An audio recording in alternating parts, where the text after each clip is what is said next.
wiser. I want my personhood to be more compassionate. I want my personhood to be wealthier in its experience, maybe not necessarily with money, because I have a very hard time hanging on to money. I can make money well, can't save it worth a hoot. But I want to be a wealthier person, a happier person. Happiness is an inside job. I want to be a person who's more optimistic, and I made a list one day of the 10 highest fears in my life. For most people, and I know you're a member of Toastmasters, for most people, their greatest fear is getting up in front of a group of people and talking. But you know what my #1 fear and that includes death and going to the dentist for me and being impoverished.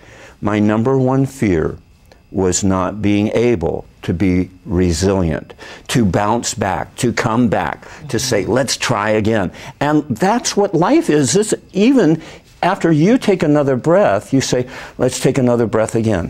Let's try it again. Get back up on the horse. Right, and those people who may not have had a good semester this past semester, or they may not have had a good job experience, go right back into it. What is the alternative? To sit in your room, suck your thumb, and stay in bed? I mean, I've done that. I went through a great depression period. Well, it heals.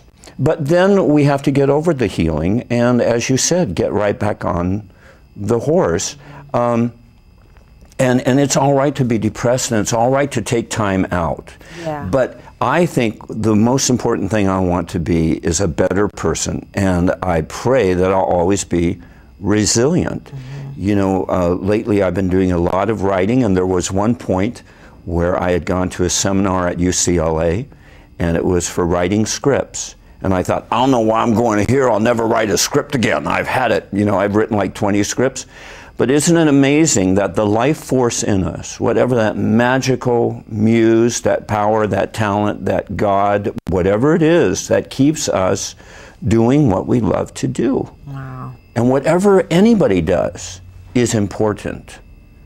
You know, Gandhi said, what you do may not seem important to you, but it's very important that you do it.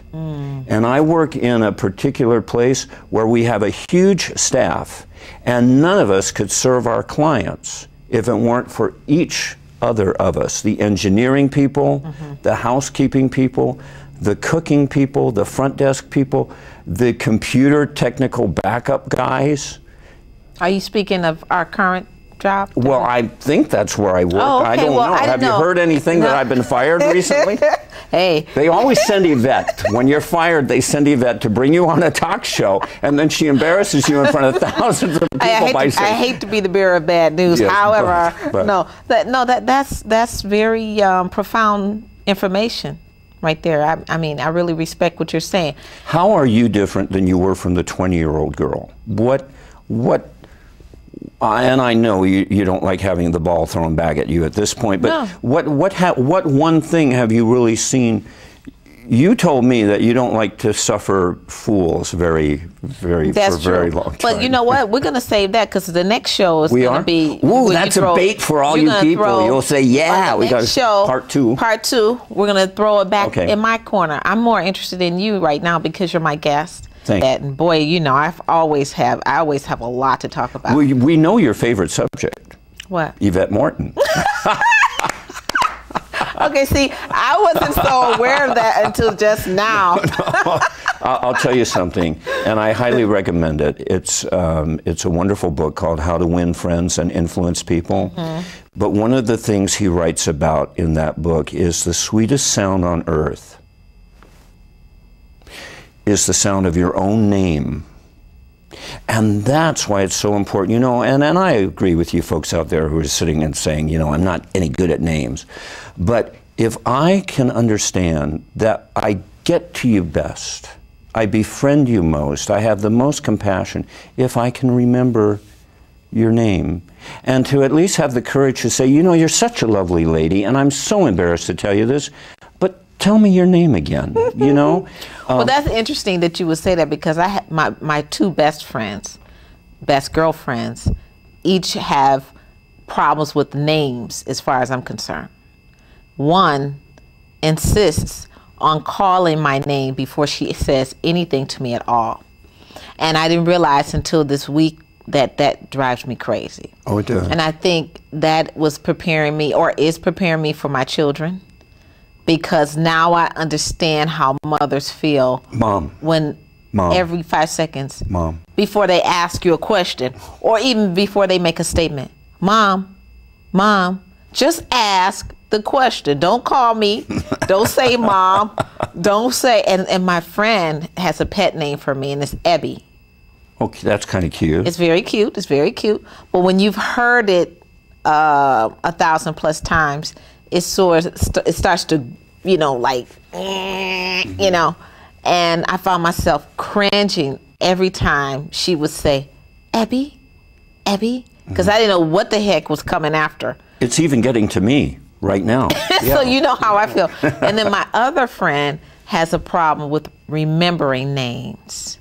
So I always joke with her, and I tell her that by the time she gets in her 60s or 70s or whatever, and Alzheimer's starts to set in, she's going to look at me and say, I know you're my best friend. I love you with all my heart, but what the heck is your name? Yeah. You know, because so names, that kind of thing is very, very important. I look forward to the day in this world where everybody in the morning will get up and slap a "Hello, my name is" badge on their I'm sorry, microphone guy, you probably just went, I just slammed my hand over the microphone, but "Hello, my name is." You know, I have to wear a name tag at work, and I don't mind, because it reminds me of who I am. Yeah. And it helps people. But I would like it someday if we could all just wear our own name tags, and we could all. There are 3 ages, though. You spoke about having Alzheimer's. There are 3 ages. This is one of my favorite little quotes. There's youth. We're all familiar with youth. There's old age. And then there is, you're looking so good.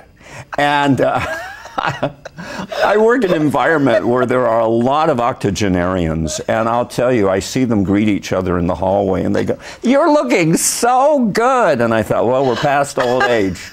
Hello, Sphinx. You're looking really. Well, I had an incident that I thought was really funny, but you would probably have to be there to get it. One of the gentlemen walked up to the other one, and he said, "You look great." He said, "Well, I feel great. I just had my knee surgery." He had a knee replacement. He said, "I thought you looked taller." Oh, that's cute. It was so funny because, you know. While the doctor was down there, I said, "Put in a longer knee." But these are the things that you don't consider when you're younger. No. How the body is going to change. You know, I mean, things change. They change. But before we run out of time. How much time do we have? Don't worry. I'll let you know. Well, I wanted our viewers to know. They don't have to know anything. Right. It's okay.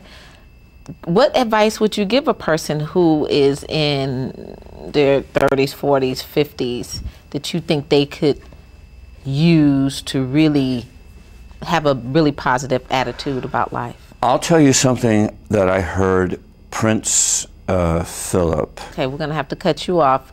So if you can make it a little quick, unfortunately. Okay. Okay. He told his sons after Princess Diana was killed, he said, "I know you don't believe this, but the best is yet to come."